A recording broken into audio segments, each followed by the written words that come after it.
Hey guys, what's up? It's Iflin here, and today I wanted to share with you guys my Banshee Umbral build because this is a pretty nice, well-rounded Umbral build, at least in my opinion, for Banshee. It leans a little bit more towards pyre strength because you want to get the multiplier for your sonar as high as possible, because this build is centric around sonar, so to speak, because you have, decent duration on there, decent range, decent efficiency, so you can get off like multiple casts and stuff like that. They last long and they affect a decent amount of enemies while also having that multiplier for it as high as possible. Also making use of the resonance augment, so on sonar, killing an enemy by shooting their weak spot will trigger another sonar for 100% of the remaining duration, which is really, really cool. So if we write down the build, we have Transient Fortitude, Umbral Intensify, and Pyre Drift on here for our strength. We have Umbral Vitality for our health, also to buff up the stats of Umbral Intensify and Vitality itself. Prime Continuity for our ability duration, Streamlight for our efficiency, Stretch for our range, Resonance for the augment, of course, Prime Flow for a little bit more energy, but you can replace this if you like. And then I have Cruise Projection on here, so the enemy's armor is reduced by 30%, so you're dealing more overall damage to armored enemies, right?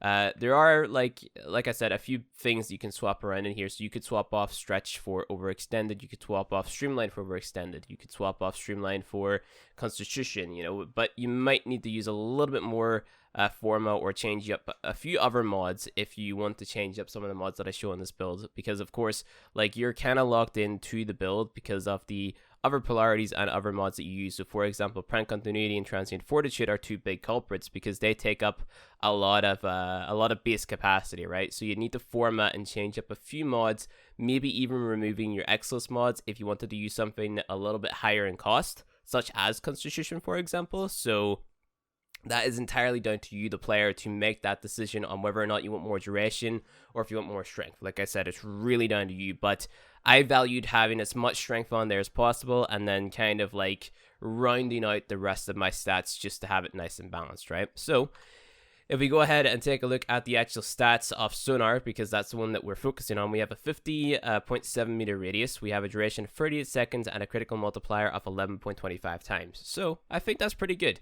The other abilities are also pretty positively effective. We have Sonic Boom with a 21.75 meter radius, we have damage of 112.5, and when we have a strength of 135. Now I'm not necessarily sure what that the strength actually refers to, but I'm assuming that's like how far an enemy gets knocked back or something.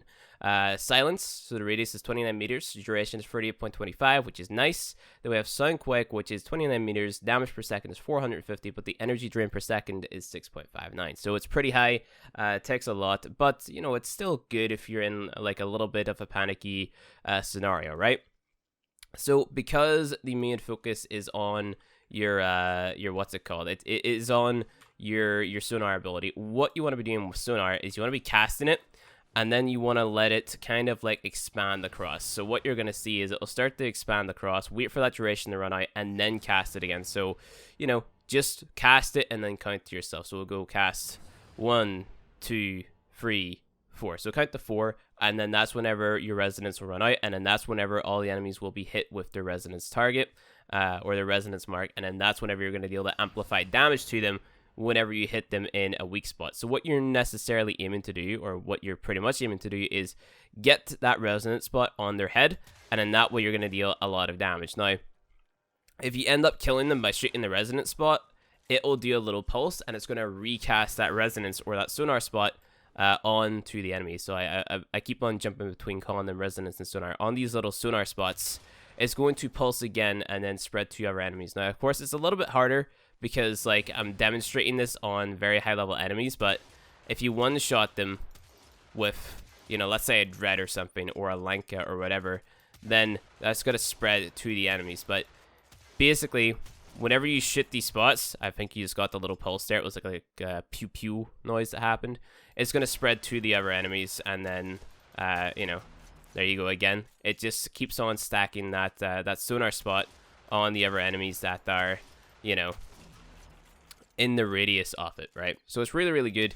I use this pretty much at endgame, more or less, and only if I have the likes of a Frost or a Trinity or whatnot in my team to keep me alive a lot of CC, etc., and stuff like that. So other than that, that is really it for the Banshee Umbral build. If you guys liked it, go ahead, hit that like button below.